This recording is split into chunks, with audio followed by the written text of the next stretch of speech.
যখন তোমার রান্নার কোনো মুডই থাকে না, কিন্তু তোমাকে রাতের খাবার তো তৈরি করতেই হবে, তখন কি করব দেখো, হঠাৎ করে মনে পড়লো যে কি রান্না করা যায়, কি রান্না করা যায়। অনেক বুদ্ধি খাটিয়ে মনে এলো যে হঠাৎ করে এই যে আজকে অনেক দিন চিলি চিকেন খাওয়া হয়নি, তো চলো করা যাক ঝটপট চিলি চিকেন আর পরোটা। তো বাবা! রান্নার কোনো মুডই নেই, কোনো রকম ইচ্ছাই নেই, তো দেখো ভাবলাম কি করব তোমাদের সাথে, চলো একটু শেয়ার করে দিই ঝটপট আমার চিলি চিকেনের রেসিপিটা। দেখো তেলের মধ্যে ঘপাত করে দিয়ে দেবে একটু রসুন, ঘপাত করে দিয়ে দেবে একটু পেঁয়াজ, আর তারপরে একটু ভাজা ভাজা করে নেবে, একটু নুন দিয়ে দেবে, দিয়ে একটু ফ্রাই করে নেবে, দিয়ে আবার কিছুক্ষণ পর লঙ্কা কুচি করে রেখেছিলাম, লঙ্কা আদৌ ছিল না কিন্তু শুকনো শুকনো কিছু লঙ্কা, সেইগুলোকে কুচি করে দিয়ে দিয়েছি।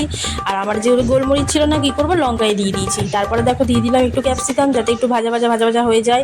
তা দেখো এখানে ননস্টিকের কড়াতে করছি যেহেতু, একটু পুড়ে পুড়ে যাচ্ছে, তাড়াতাড়ি সে মানে ফ্রাই হয়ে যাচ্ছে আর কি। তো দেখো তাড়াতাড়ি একটু গুটিয়ে গুটিয়ে দেখে নিচ্ছি যে আমার ক্যাপসিকামগুলো গলেছে কিনা। আর দেখো এইখানে কিন্তু এক বাটি জলের মধ্যে আমি টমেটো সস, সয়া সস সব কিছু দিয়ে, নুন টুন দিয়ে, কাশ্মীরি মির্চ দিয়ে নিয়েছি যাতে একটু কালার হয়।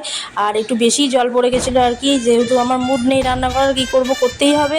তাই জন্য দেখো তারপরে দিয়ে দিলাম হঠাৎ করে একটু মিষ্টি, যাতে একটু নুন মিষ্টি ব্যালেন্সটা থাকে।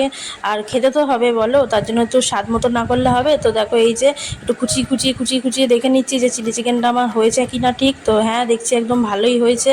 এখানে এখনও একটু শুকনো করবো, এতটা ঝোল করবো না যেহেতু।